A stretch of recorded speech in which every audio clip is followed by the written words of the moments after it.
What is going on, everyone? Welcome in here to the Bettor Sports Betting Show on Fantasy Alarm, Bettor Sports Network. YouTube's out there. Appreciate everyone joining in on a Wednesday afternoon. I am Dan Servodidio hosting this show weekdays, 2 p.m. Eastern here on Bettor Sports Network, Fantasy Alarm. We are talking all things sports betting on this show, as we do most days here, every day here. And today, we got two big guests coming on. We got James Grande in just a little bit here to talk some NBA, give his NBA bets out for tonight's slate, big slate in the NBA world, and then college basketball. These Wednesdays are also big for college basketball. So Pete Cole, writer over at Fantasy Alarm with college basketball, me and him are the college duo there. He'll be joining in about 10, 15 minutes here to talk some college hoops, give some bets, some props out for college. He's diving into the prop space as well. So we'll get into a little bit of all that coming up on today's show. If you got any of your own bets, your own picks that you want to throw in the chat here, definitely do that, whether it's NBA, college basketball, NHL for tonight. I'm sure producer Adam Bernard could help out with any NHL talk we got here, but NFL wild card this weekend. Friday's show, we'll be giving out bets for the wild card games and all that with Howard Bender. But for tonight, if you got any bets that you want to throw out at us, hit us up in the chat here and like and subscribe on YouTube as always. Want to start out here just kind of recapping how last night went with me for college basketball, but also NHL. Shout out to Andrew Dewhurst. We had him on yesterday's show. He gave out some hockey bets, and he hit on a lot of these. I know Adam Bernard, also our producer, hit on some of his bets. But Dewhurst, he hit on the Coyotes money line at home in the little late night game there. He hit on that. That cashed. He hit on the Panthers, the Florida Panthers money line. Multiple player props. I think it was 5-0 for him last night with all the bets and props he gave out on that show. So we're bringing on the guys that know, guys and girls that know what they're talking about with all these different sports. So hockey was a good night for Andrew Dewhurst if you tuned in yesterday. College basketball for me, I went 3-2 for yesterday's picks. Pretty finishing the positive there. Was wrong about Cincinnati. Texas came out and got the road win there. I thought Cincinnati would win comfortably there, just being at home and Texas not being real proven yet. But shout out to Texas, proving me wrong and proving everyone that they are a worthy top 25 team. Texas A&M, I also missed on. They played Auburn close for most of that game on the road, but ultimately did lose, I think by like 10 or 11 points. So they did not cover the spread, but for most of the game, it was looking pretty good. So they did play them tight as I expected, but ultimately, kind of faltered late in the second half there. Hit on Baylor, Boise State, and Nebraska. Those all cash for me. Boise State, they were underdogs, home dogs against Colorado State, and I went through it yesterday. Just their remarkable home record, going back like 3 years now, and that ultimately proved the case that they are just a significantly home court advantage. Even though Colorado State's the better team on paper, Boise State just proves that they are worthy contenders in this Mountain West Conference that's loaded with a ton of good teams. But and then Baylor, I think BYU played them tough. Shout out to BYU. Gotta give them credit. I thought it would be a kind of like a blowout, honestly, for Baylor. They did end up winning and covering, but for most of that, BYU was kind of playing them tight throughout and really proved that I think that they are up to the task in the Big 12. It was the first Big 12 road game as new members of the conference, but they gave me a little scare that could pull out the road upset though, but Baylor did come through for us. So that was good. And then Nebraska getting the upset outright win over Purdue. I gave out them as plus 7.5 on the spread there. Just thought they would keep it close. Obviously should have thrown out the money line, but did not think they would win outright there. But Purdue, they've had some road struggles. They're an elite team. They're a Final Four contender, but they are very vulnerable. We saw it last year, losing the first round of the tournament, but this team on the road is vulnerable. If some teams just kind of game plan for, against Zach Edey to limit him and all that, like Nebraska clearly had a good game plan there to frustrate what Purdue likes to do. So, 3-2 night on college basketball. We'll try to give out some more winning picks tonight with Pete Cole in just a little bit. Let's do some NBA here, though. Bring on James Grande.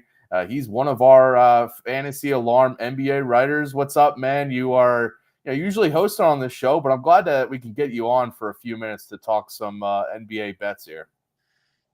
Time change, schedule change, Servo. You call the shots around here, so because of the schedule change, it conflicted with a little bit of my my day-to-day, but happy to be here. Happy to always be here with some NBA, delivering the goods, because I feel like I got some good ones today here, Servo.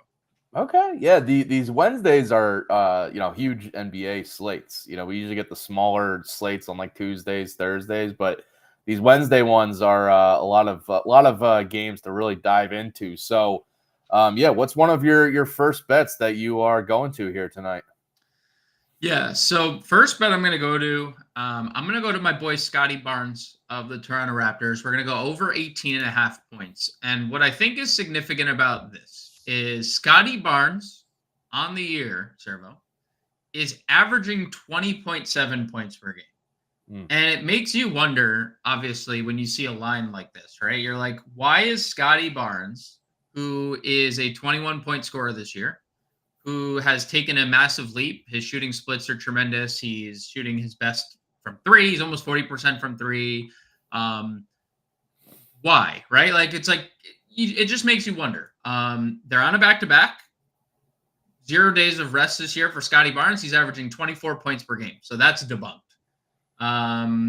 He has hit this mark in 3 of the 4 games since the trade of OG Anunoby to bring in Quickly and Barrett. 3 of the 4 games. The one game, RJ Barrett had 37. It was a blowout. He didn't play the fourth quarter. So that's kind of debunked that he's still hitting this number even with new parts, right? He's done this in 8 of 10 games. He's hit the over in 13 of 15. Really, the only thing that is a little bit discouraging is the fact that the Clippers, their opponents today, are big favorites. They're double-digit favorites.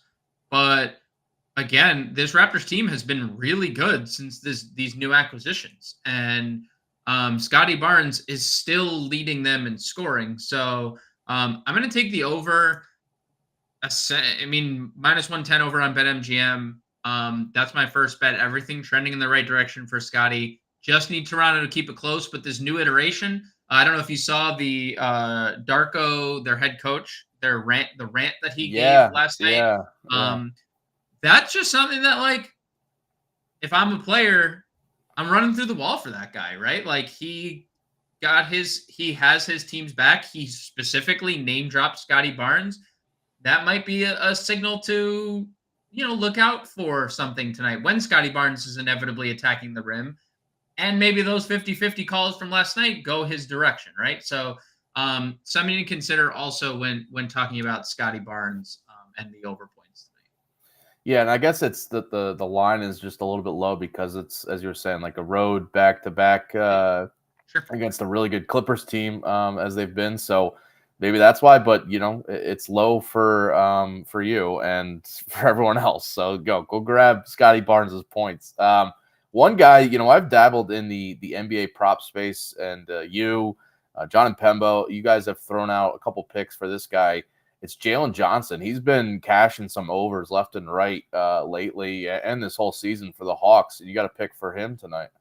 Dude, I love Jalen Johnson, the player. And, like, if I'm Atlanta come trade deadline, because they're playing team at best, when the calls inevitably come in, it's no on Trae Young, no on Jalen Johnson, no on Onyeka Ngakwe, and then yes on everybody else. Like, everyone else is available, but I'm not giving up on Jalen Johnson, not giving up on Onyeka Ngakwe. And since Johnson came back from that fracture of his wrist and thumb area, he's been amazing. And this was I mean, this is predating the injury. He's been amazing really all year. I mean, he came out, not a lot of people expected him to be in the role that he was in. I think a lot of people expected Sadiq Bey and um, DeAndre Hunter to kind of fill that 3-4 void with Jalen Johnson playing, serving as a backup. No, my friends. Jalen Johnson is the best of all, clearly. Since he's been back, Servo, and I'm giving out the rebounds prop here. I looked at the assist prop. I looked at every Jalen Johnson prop, and I think there's a case to be made on all of them. I was going to pick the assist. The line moved. It started at 2.5. It's at 3.5. I was going the assist. I'm going the rebounds here, over 8.5. In the 6 games since returning, per game, Jalen Johnson has averaged 15.3 rebound opportunities per game. That is first on the team, on a team that includes Clint Capella, who we know is averaging double-digit rebounds quite literally every year of his career, and some years 12, 13 rebounds per game. Jalen Johnson leads the team since being back in rebound opportunities per game. And he just continues to shell out big rebound game after big rebound game. He has missed this only once since returning. And, in that OKC game, which, oh, by the way, he scored 28 points in, he had 5 fouls and was in foul trouble the entire game. And that's, you could say, well, he scored 29. He must have not been in terrible foul trouble. Well, the other 3 games he's either avoided blowout or foul trouble in since being back, 35, 37, and 40 minutes. So we're talking about a guy who lost out on somewhere between 6 to 10 potential minutes. You don't think Jalen Johnson, who's averaging 15 potential rebounds a game, is going to grab one more rebound? So he's been nails since returning from injury. And, oh, by the way, big caveat on the other side of the floor here, Servo, your boy Joel Embiid isn't playing. So Paul Reed, very serviceable player. Mo Bamba, very serviceable third-string center. And then Marcus Morris is that's their center rotation, right? That's who Jalen Johnson's contending with rebounds. Nicholas Batum, small ball 4. Tobias Harris, small ball 4. Jalen Johnson has an advantage everywhere you look tonight with Joel Embiid off the floor on the glass. And I just love the role that he has been in and all the opportunities on the glass that he has had. Yeah, when I saw you were going with this pick, it was instantly I was just thinking yep, Embiid's out, so there's a lot more rebound opportunities for this Hawks team, and especially for Johnson. So can't knock it. All right, you got a couple picks for the Bulls tonight. Going with a couple here, double dipping on the Bulls here. Yeah, so this is not a homer pick. I am a Chicago Bulls fan. First and foremost, I would like to put that out on the forefront. I really like the Bulls at home tonight. And it's more so, one, they're healthy and they've actually played well of late.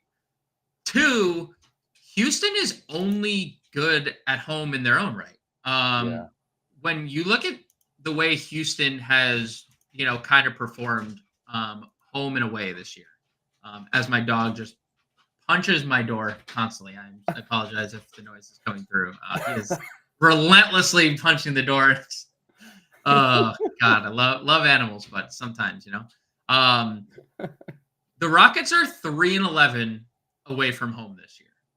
And, it's something to be said. They're a very, very young team and they're missing 2 core pieces. Tari Eason has been one of the better 6 men of the year this year.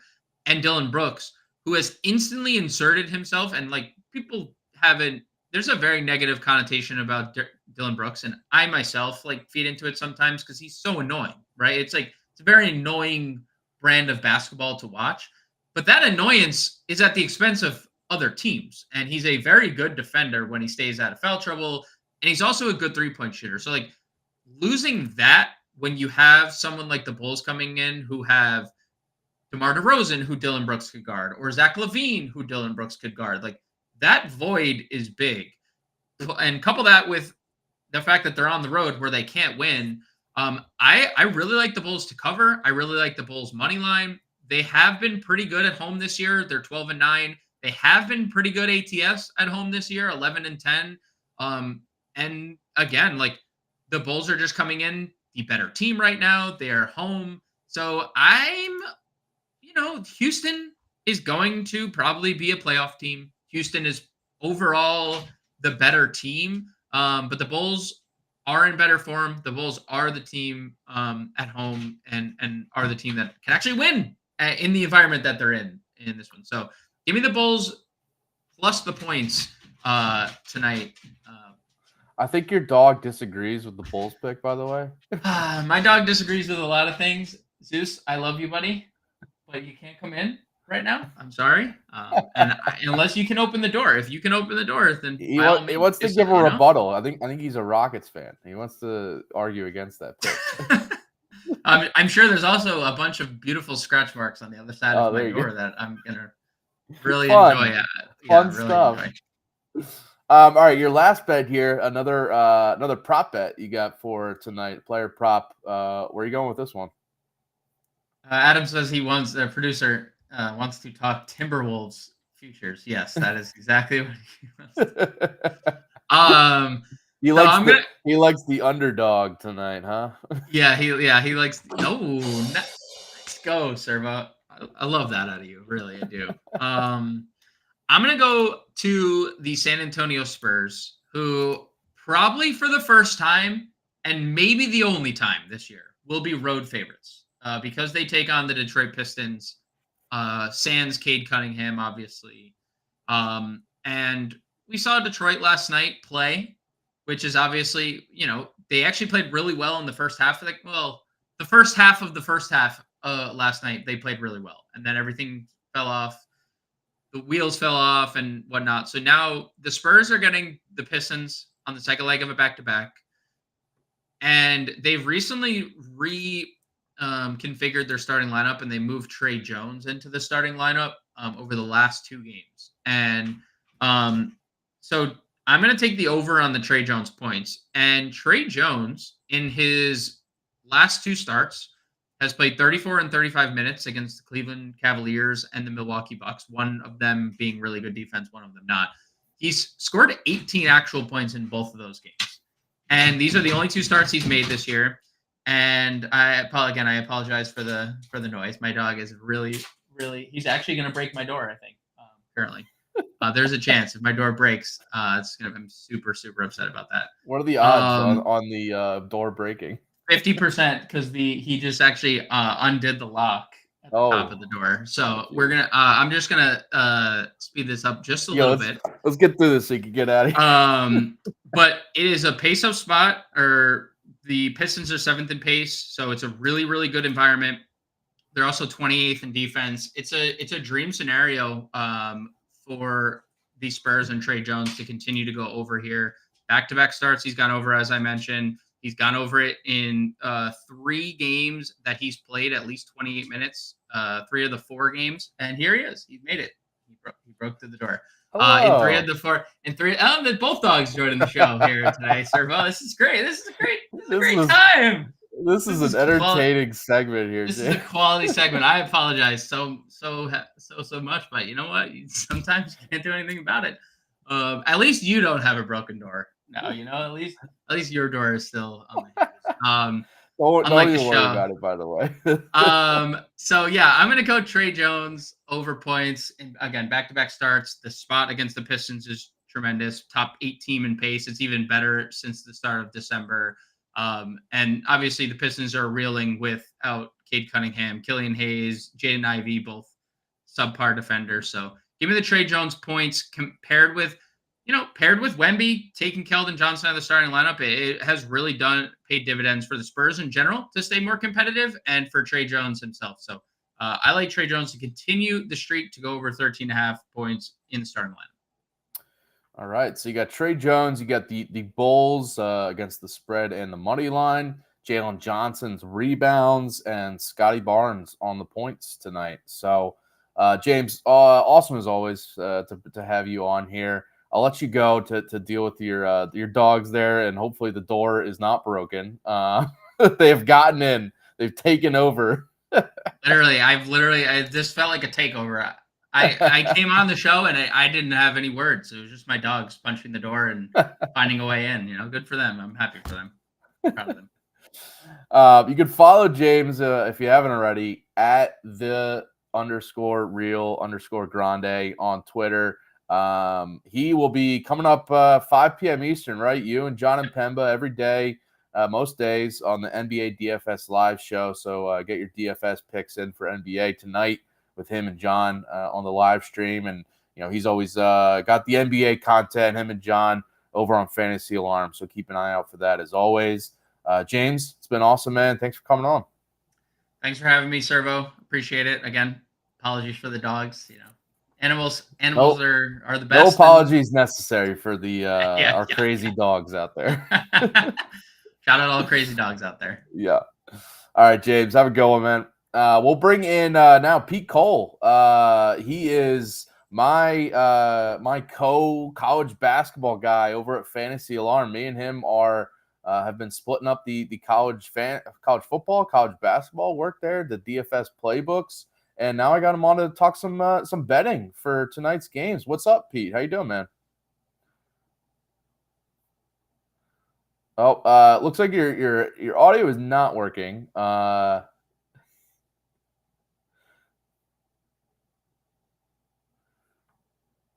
no audio right now. I would say unplug the headphones.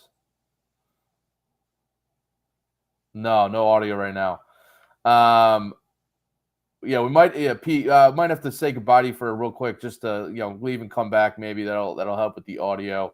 While we're waiting for Pete to come back here, I will throw out one of my bets for tonight. I got a few picks for tonight. One of them, I'm going to the St. John's game tonight. St. John's Providence. Now, Providence is in a tough situation right now. They're trying to replace Bryce Hopkins, one of their best players. He's out for the year now. He was a huge part of Providence's offense, their best rebounder, their best wing playmaker for sure, just one of their top players overall. It's a huge loss, and this is now their second game without him. They just lost by 9 to Creighton in their first game on Saturday without him. They also lost to Seton Hall at home in the game that he got hurt in. So this is, kind of a trend now where I need to see Providence being able to replace what he did on both ends of the floor, scoring, rebounding, just overall on the wing there, that presence. He's one of their best players now 2 years running, the Kentucky transfer. So, and then these past 2 games with him hurt, Providence has only scored 57 and 60 points. I think that's going to be an issue, trying to match the pace with St. John's tonight, who plays with a quicker pace. They got a ton of playmakers, in the backcourt. Joel Soriano down low. This is like, Rick Pitino has his team going in the right direction. They just coming off an impressive 10-point road win at Villanova over the weekend, where they scored 81 points, looked really good. Also scored 86 in the against Butler at home in the game before, 16-point home win in that one. In Big East play so far, Rick Pitino's team is now 4-0 against the spread and 3-1 straight up. They are, I just think a tier above where Providence is, kind of having to downgrade them with Hopkins out now. St. John's also 8-2 against the spread in their last 10 games. So I think St. John's gets this. The spread has moved up a little bit. Full disclosure, I got this last night when the spread was at 5.5. It's now at 7.5. I still like it. I think this could be, another double-digit win for St. John's. Pitino over Kim English is a notable coaching advantage too, where Kim English still kind of trying to get used to Big East play on the road. This is in Madison Square Garden, so it's not, if it was at Lou Carnesecca Arena, it would be a kind of like a tougher road environment, but still, I think this is going to be a good home crowd for St. John's. So, yeah, give me the Johnnies tonight at home to win and cover. We got Pete coming back here. Let's bring him in again. What's up, Pete? Can you hear me? Oh, the audio is not working again, Pete, here. I would check the audio settings there. No, not working. All right, we're gonna put yeah, Pete, we don't hear you. Sorry. We're gonna put Pete backstage right now. But another pick I'll throw out here while we're waiting. Going to TCU. This is TCU at home against Oklahoma tonight. I really like TCU to just try, just to set a tone in the Big 12 to get a good home win here. Oklahoma, this is their first road game of the season, which is really interesting because usually by now you have some of these teams, playing on the road at least once, maybe twice by this point, whether it's a non-conference play or in conference play. But Oklahoma has not played on the road yet. They kind of scheduled weird. And, it's a top 10 team in the AP poll, but going on the road here, they just have to. It's a new kind of like test for them, new environment. And I think it matters against for an Oklahoma team that last year they only went 2-8 straight up on the road last season with Porter Moser's team there. They have played a neutral court game in North Carolina against UNC. So maybe that's a road game you can categorize it, but they did lose that by double digits. So, on the road, I think is an issue for Oklahoma here. So I'm back on the home favorites here. TCU, they nearly just pulled off a road upset at Kansas over the weekend. I feel like, just with that little sting of almost getting that win, I think they're going to kind of carry that over into this one and really try to get a good, win here at home to get back in the Big 12 standings there. They're 4-1 against the spread in their last 5 games. This is also only TCU's second home game since Thanksgiving. They've played 3 road games, 4 neutral court games in this little stretch here, but this is only their second home game since Thanksgiving. So I think going back home here after being on the road at Kansas is going to help TCU play a little bit better on both ends of the floor. And at home last year, they went 6-3 in Big 12 play. So they have a little bit of a home court advantage going back to last year, and I think that'll help here. But TCU, I in this matchup, I worry about Oklahoma trying to match TCU's pace because TCU is a team that plays at 37th fastest tempo overall in the country. On offense, they're at the 4th fastest offensive tempo, and Oklahoma is only 194th. So this is a Oklahoma team that is used to be playing slow, and now they have to go on the road and try to up their tempo, up their pace, play faster. I could just see it kind of getting away from them a little bit, especially if TCU just starts making shots. I think TCU is going to have an advantage in the paint for this one specifically. So yeah, worry about Oklahoma here on the road. And I think this is one of those instances, we have a top 25 team on the road against an unranked team, and the unranked team is the favorite. This has been cashing, pretty well over the last, handful of years now. So gonna go with TCU here, the Horned Frogs at home as the home favorite. Gonna try one more time with Pete Cole here, bring him back in here, see if his audio is working. Pete, you got me? Nah, audio's not working here. I'm sorry, man. I'm sorry, Pete. Yeah, not sure what the issue there is. All right, last college basketball pick for me here.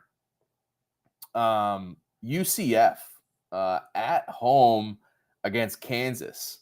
Give me the underdogs here, the home dogs. UCF against Kansas. Obviously, this pick scares me a lot because Kansas is a legit Final Four national contender team. They're number 3 in the country now. They've only lost once so far. They've had some really good wins. But I'm just taking a chance here in UCF because this is UCF's first home game as members of the Big 12. I went with Cincinnati last night in a similar spot as, at home in their first game as new members of the conference. Did not work out. But this one, I think it's a different situation because you have Kansas coming off, as I just was saying with TCU, coming off a close win against TCU where they kind of survived at home there. And their next game on Saturday is at home against Oklahoma, who I was just talking about. It's going to be a top 10 matchup between those two teams. This is just like a kind of a trap spot for Kansas. Now having to go, fly down to Florida, Orlando, Florida here for UCF, which is new for Kansas because UCF obviously just entering Big 12 play. This is not normal for, a Big 12 team, let alone Kansas, having to just fly down for a quick road game at UCF is, sandwiched between two, rivals in TCU and Oklahoma. Like, this is a weird spot for them. I kind of expect a nice home crowd for UCF because, again, this is their first conference game in Big 12 play, and you're welcoming in this top 5 Kansas team. I feel like this is going to be, a really good crowd for UCF to try to ride that and just keep this close. They might be live to pull their outright upset, but I like them getting points here. Kansas, by the way, this year, they've been bad against the spread. They're winning games, but against the spread. So in the last 6 games, they're 1-5 against the spread, 3-9 against the spread in their last 12. This is also, similar to other teams now starting up conference play. This is also only Kansas's second true road game of the season. And they failed to cover their first one at Indiana, where Indiana played them close, could have won that game and pulled the upset at home. But Kansas now, playing in their second road game, and it's, again, in Florida in a their first time playing on the road here at UCF in conference play. Specifically for this game, though, UCF has the size in the paint to frustrate and limit Hunter Dickinson, in my opinion. They got, a 7-footer. They got 2 other guys at like 6'10", 6'11". They got 3 legit, length guys at the center spot that they rotate in. So if one guy, gets in foul trouble, that they got depth there to just send multiple guys at Dickinson and frustrate him on the offensive end for Kansas. And if Dickinson, has kind of one of those down games, especially as a rebounder, but just scoring inside in general, then you're relying on, some other guys like Kevin McCullough, KJ Adams, DeJuan Harris have all been good at different times this year. McCullough for sure has stepped up this season, but the lack of depth in the backcourt and on the wing and in the front court for that matter for Kansas, they just have a very short rotation and not a lot of proven depth. I feel like on the road here in this spot, if we're getting, a down game from Dickinson, maybe McCullough or Harris, struggle a little bit as well, then the lack of depth can kind of bleed through here and UCF can take advantage. They got, they have the athleticism, speed, and length in the backcourt and on the wing spots to, I think, kind of, push Kansas here. So, it's obviously a little scary pick here because Kansas is an elite team. But, just going with the home dogs in like kind of a weird trap spot for UCF here. Apologies for the connection issues there with Pete Cole. We'll try to get him on again at some point. But gonna have to move on here for today. But I just want to mention a couple of picks he was going to throw out here. A couple of them, or one of them, is in that Oklahoma TCU game. He likes Javian McCollum over the points, rebounds, and assists for Oklahoma in that game against TCU. I can get behind this one because this is a pace up spot. As I was mentioning, this is a pace boost for Oklahoma going against a fast, quick-paced team in TCU. So even though I do like TCU in this game, McCollum's going to have a lot to do with just racking up the points, rebounds, and assists there in that game.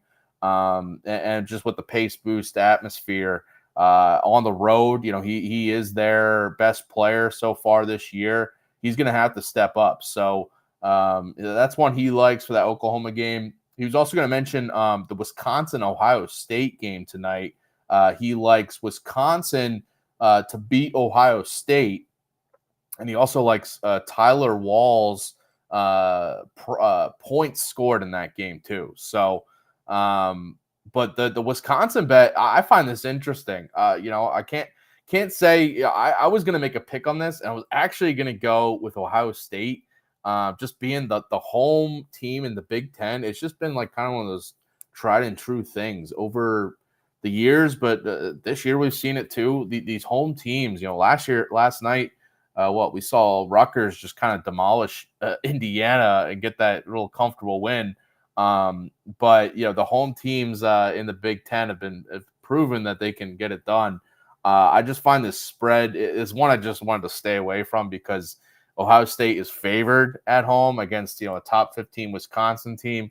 Wisconsin's got some good road wins though this year. So I honestly, this is kind of one of those coin flip games that I was going to stay away from. But Pete likes Wisconsin. He likes the Badgers to go on the road and get this win. I do think in this game, I like the under. I was leaning under in this game too, if you wanted to bet on it, because I do think it could be a good defensive effort from both teams here for that game. In the chat here, we got Carlo Barlow chiming in here, saying he likes Mississippi State with the upset tonight.